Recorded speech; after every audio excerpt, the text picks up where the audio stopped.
Welcome to Kenton's videos. Enjoy the video. Start by confirming your laptop has a 5G modem or an M.2 2230 card installed.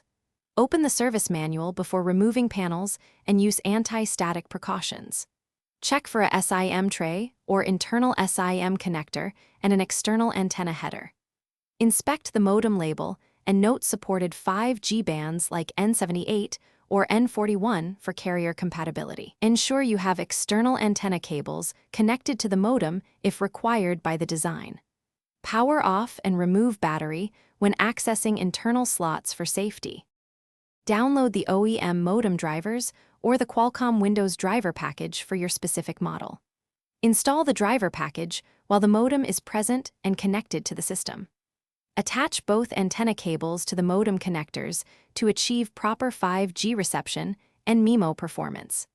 Power on and reboot the laptop after driver install to finalize firmware initialization and diagnostics. Open Device Manager to verify the cellular modem appears without error codes and shows an active device status. Insert an activated Nano SIM into the tray and secure it per the laptop guide.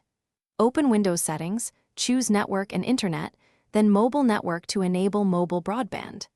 Configure APN settings exactly as provided by your carrier and save the profile.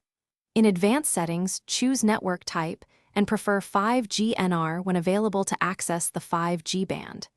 Check signal strength and connection type, and verify speeds with a speed test while noting dBm and band reports. Thanks for watching. Consider subscribing if we helped you.